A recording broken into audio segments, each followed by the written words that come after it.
आइए, आ रहे हैं प्रभु जन्म के लिए। अयोध्या के राजा स्वयंवर के यहाँ महारानी सिद्धार्था के यहाँ वैशाख शुक्ल षष्ठी को तीर्थंकर भगवान अभिनंदन का गर्भ कल्याणक हुआ और माघ शुक्ला द्वादशी को जन्म कल्याणक हुआ। तीसरी बार इस अयोध्या ने जन्म कल्याणक मनाया है। यह भगवान को जन्म देने से यह अयोध्या भी पूज्य हो गई।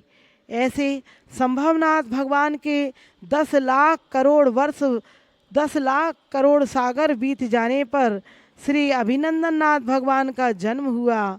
वे जन्म से ही 3 ज्ञान के धारी थे। ऐसे 50 लाख वर्ष पूर्व की उनकी आयु थी। 50 लाख पूर्व की आयु थी।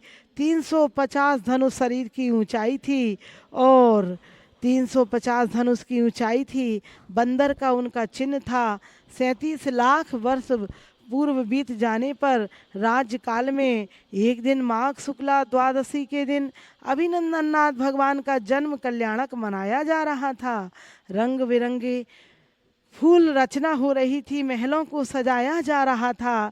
तभी वे आकाश के बादलों में एक नगरी की रचना को उन्होंने देखा प्रभु ने।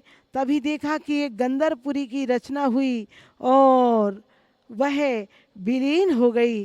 प्रभु को विचार किया, अरे मैं तो ऐसी कितनी नगरियों को छोड़कर आया हूँ। अरे ऐसे ही यह जीवन भी मेरा क्षण भंगुर है।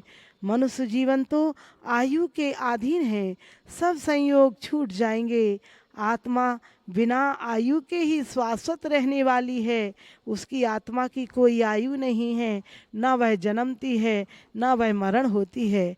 ऐसे प्रभु ने दीक्षा लेने का निर्णय किया और वे 1000 राजाओं के साथ उन्होंने दीक्षा ली और वह 18 वर्ष तक मौन रहे।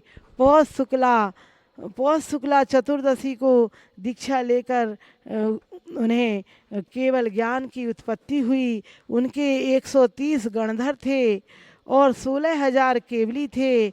ऐसे प्रभु हमेशा हमेशा के लिए आनंद में लीन हो गए।